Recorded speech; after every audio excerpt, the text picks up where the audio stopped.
ہر ایک چیز اپنے وقت پہ ہی اچھی لگتی ہے، اور نیکی کمانے کا وقت جوانی ہے۔ افسوسناک بات یہ ہے کہ ہم نیکی اس وقت کرتے ہیں جب برائی کے قابل نہیں رہتے۔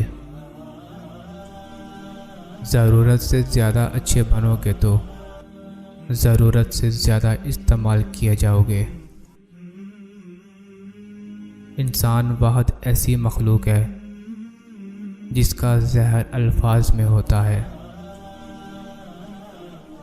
زندگی کچھ ایسی بے معنی ہو گئی ہے کہ انسانوں سے تعلقات ٹوٹتے جا رہے ہیں اور اپنوں سے بہت دور ہوتے جا رہے ہیں۔ میں جانتا ہوں کہ میں کچھ تو ہوں، کیونکہ میرا رب کوئی بھی چیز بیکار نہیں بناتا۔ جس چھاؤں سے عزت نفس زخمی ہو، اس چھاؤں سے دھوپ بہتر ہے۔ جب سورج غروب ہونے لگتا ہے تو چھوٹے آدمیوں کے سائے بھی بڑے ہو جاتے ہیں۔ وہ دن کسی کو کیا نقصان پہنچائے گا جس میں راستے سے پتھر ہٹانے پر بھی ثواب ملتا ہے۔ ہمارے ساتھ یہ بڑی بدقسمتی ہے کہ ہمیں بازاروں میں جانے کا وقت مل جاتا ہے، تفریح کے لیے وقت مل جاتا ہے، دوستوں سے بات کرنے کا وقت مل جاتا ہے، لیکن اپنے ساتھ بیٹھنے کا، اپنے اندر جھانکنے کا کوئی وقت میسر نہیں آتا۔ کوشش کرو کہ سب کچھ ٹوٹ جائے، پر وہ مان نہ ٹوٹے جو کسی بہت اپنے نے خود سے زیادہ آپ پر کیا ہو۔ ہماری نظر دوسروں کے چھوٹے چھوٹے عیبوں پر ہوتی ہے اور اپنے بڑے بڑے عیب دکھائی نہیں دیتے۔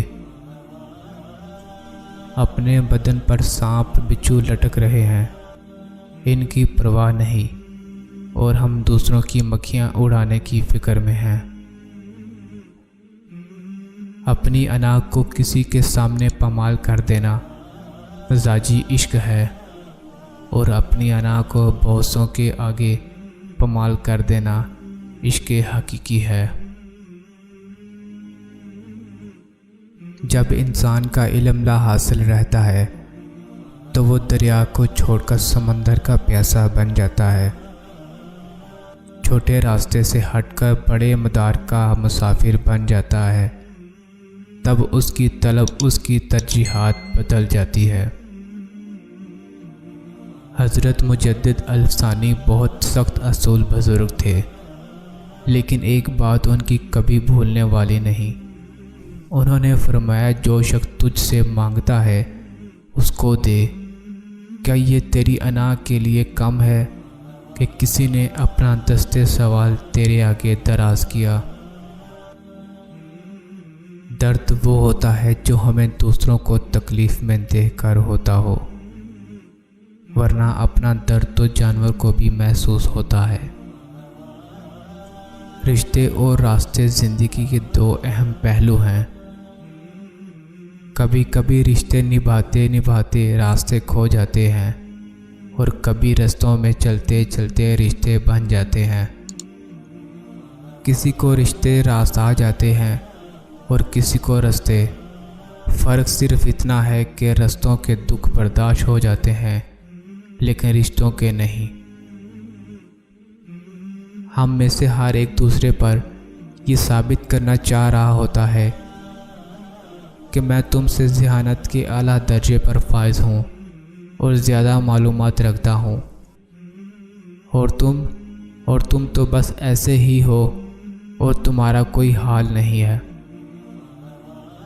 زندگی میں کوئی خوشی، کوئی رشتہ، کوئی جذبہ کبھی مستقل نہیں ہوتا، ان کے پاؤں ہوتے ہیں۔ ہمارا سلوک اور رویہ دیکھ کر کبھی بھی یہ بھاگ کر قریب آ جاتے ہیں اور کبھی آہستہ آہستہ دور چلے جاتے ہیں۔ آپ عورت کے ساتھ کتنی بھی عقل اور دانش کی بات کریں، کیسے بھی دلائل کیوں نہ دیں، اگر اس کی مرضی نہیں تو وہ اس منطق کو کبھی نہیں سمجھے گی۔ اس کے ذہن کے اندر اپنی منطق کا ایک ڈرائنگ روم ہوتا ہے جسے اس نے اپنی مرضی سے سجایا ہوتا ہے، اور وہ اسے روشن کرنے کے لیے باہر کی روشنی کی محتاج نہیں ہوتی۔ اس لیے وہ کسی عقل و دانش اور دلائل کے معاملے میں مانگے کی روشنی پر ایمان نہیں رکھتی۔ اس نے جو فیصلہ کر لیا ہوتا ہے وہی اس مسئلے کا واحد اور آخری حل ہوتا ہے۔